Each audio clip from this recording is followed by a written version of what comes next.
Predicting the future is easy. Getting it right is the hard part. Hey there, kids. Welcome back to the channel. I'm Uncle Frank, hoping that you are having a great day. And in today's video, we are going to be sitting back, relaxing, and having another conversation where we go back to the future to talk about the future. Specifically, we are going to be talking about some expectations that some people out on the wonderful World Wide Web seem to have when it comes to the future shifting of the overall market trends for various TCGs and the effect that that shift will have on the prices of products now. You see, when you talk to people online, whether it be in Discord or Reddit or Twitter, I'm not going to call it X. You know, when you talk to people online about TCG finance in general, you're going to occasionally run into the person talking things like, man, I really like this Pokemon product, but I'm going to wait until it goes down to MSRP to buy. Or you'll hear people saying things like, this Universes Beyond collector booster is in a bubble, and I'm going to wait till that bubble pops to buy it. That's definitely going to happen once the bear market hits, right? Or they'll say things like, you know, I really like such and such set from 3 years ago, but it's a bit overpriced right now. I think I'll wait until prices go down during the bear market. You see, there are some people out there who have a general understanding of the market forces that drive prices when it comes to TCGs. And there's even people out there who understand the fundamentals of bullish and bearish markets. Bullish markets trend upwards and bearish markets trend downwards. A good example of each of those in particular is Pokemon is in one of its most insane bull markets ever. Most new Pokemon products come out these days and immediately shoot well past MSRP on the open market after release date. Yu-Gi-Oh! Is an example of a card game that is currently in a very bearish market, with most Yu-Gi-Oh! Sets these days coming out and collapsing under the weight of Konami's hubris. Let that one get away from me. Sorry. I'm so sorry, Konami. I know it's mostly your fault, but still. Now, the people out there who say things like, I'm going to wait until the market shifts and prices retract or collapse or go to MSRP or whatever, they tend to forget that market trends aren't the only thing that affect prices. And in fact, when it comes to older products, the biggest impact market general trends have is just on the speed at which prices move upwards. For the most part, yes, when a bull market shifts to a bear market, if the current trend of TCGs shifted tomorrow from bullish to bearish, yes, there would be people selling off their current positions to move on to the next thing, or just because they really need that cash. Because there's people who are only in TCGs like Magic or Pokemon because it's the hot thing. They are the evil scalpers that everybody hates so much, opening lines of credit or leveraging something that they shouldn't be leveraging to buy boxes from Walmart, Target, etc., in order to flip a quick buck. Yeah, some of them will be selling off whatever they currently have to move on to the next thing in life, which, I don't know, what would be the next thing? There's real estate, cars. I wonder if we could trick a large subsect of financial bros to move on from things like TCGs and crypto into things like, I don't know, can we get Beanie Babies going again? That'd be fun. Anyway, yeah, sure, these people will sell out of their current positions and As a result, you'll see things dip down 15%, 10%, 20%, whatever.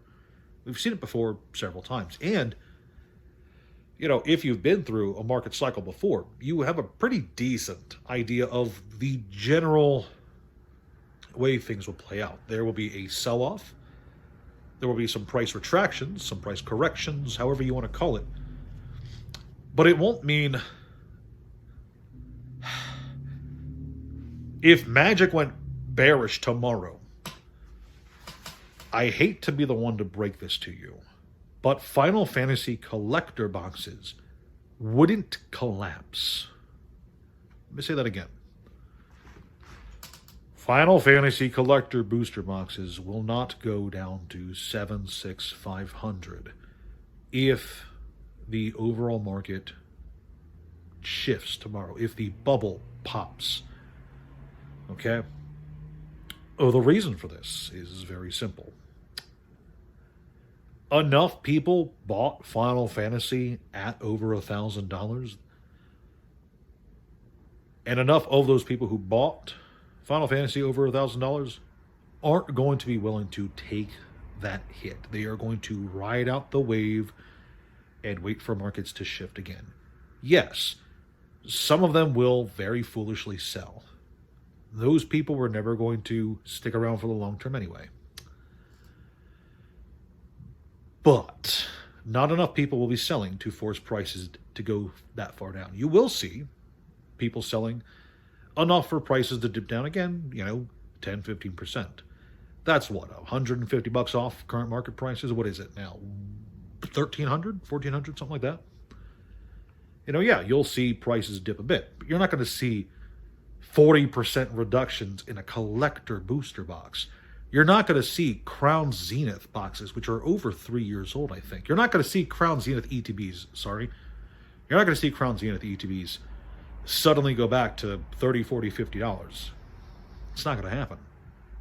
You're not going to see, choose a very old Magic set. You're not going to see these old Magic sets suddenly lose 50% of their value just because the market has shifted. A market shift, most of the time, just means that things have a harder time moving upwards. It doesn't mean that everything is going to crash downwards. People don't understand that a bear market is not the end of the world for a TCG, and it does not mean that TCGs are going to completely lose all existing value. It just means that especially newer stuff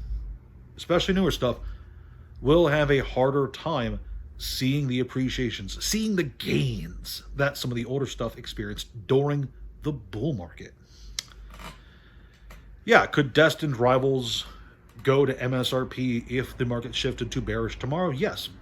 Destined Rivals is a brand new set, relatively speaking, and reprints are probably coming. We're probably going to get more Destined Rivals boxes. I hope we are, at least. I like Destined Rivals as a set. Could Black Bolt and White Flare go down to MSRP? Yeah, it could happen if the bear market happened tomorrow. But if the bear market happens, 3 years from now or 2 years from now even, by that point, Destined Rivals will be a 2-year-old product. Do you think any more Destined Rivals products are coming to market then? Honestly, look at me like... I can't see you looking back to me, but I'm hoping that you're looking me in the eyes here. Look me in the eyes and say that in 2 years' time, there's going to be new Destined Rivals boxes hitting the market if the bear market takes that long to show up.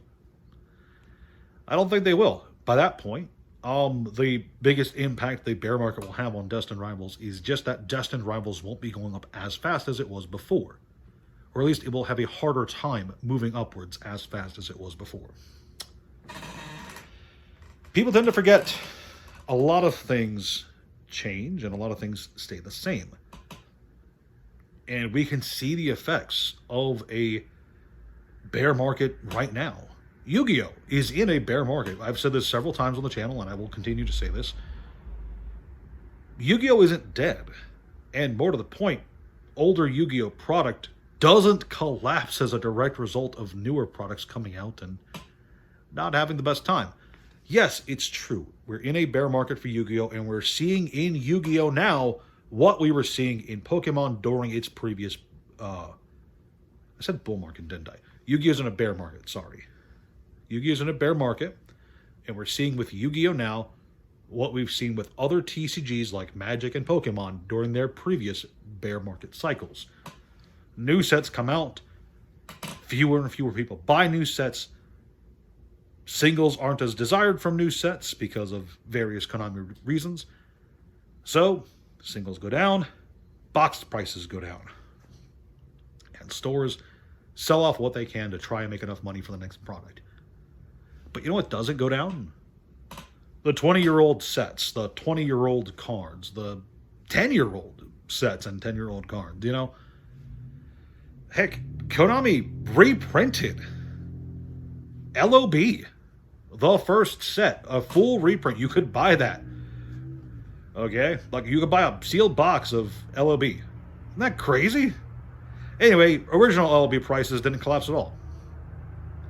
This happened during the bear market, during a direct reprint of the oldest set in the game. And the oldest set in the game, the original stuff that was out there, didn't magically collapse. I wonder why that is. The reason it is because a lot of people who have that old stuff, they aren't going to be selling it off just because there's a bear market on their overall hobby, their game of choice. They're going to hold on to it or sell it to a collector who values it the same way they do, for the most part. So what I'm trying to say here is, yes, a bear market shift will be an opportunity for a lot of people who are willing to take the risk where that risk exists, where those opportunities exist, I should say. You know, the people who are willing to buy Pokemon products, Magic products at below MSRP, knowing that they'll have to wait a few years for those products to gain an appreciation. The people who are willing to take those risks will have genuine opportunities when a bull market shift occurs and the bear market takes hold. But opportunities that won't exist are some products that have been out on the market for years now, or have been completely run dry by the market. They aren't going to collapse in price just because a bear market hits. That's a bit silly. And hoping that it happens, or saying that you're not going to buy into something because of its current price, and that you're only going to buy into it when it collapses, that's also just a bit unrealistic, I should say. Anyway, I hope y'all gleaned something interesting or insightful from this video. This is like my 5th take of this topic. I keep getting interrupted by loud cars, my sneezes, a train in the background, and someone actually knocking at my door in the previous attempt. So this has been a very busy night. I hope you enjoyed this video. Thanks so much for watching. I'll see you next time.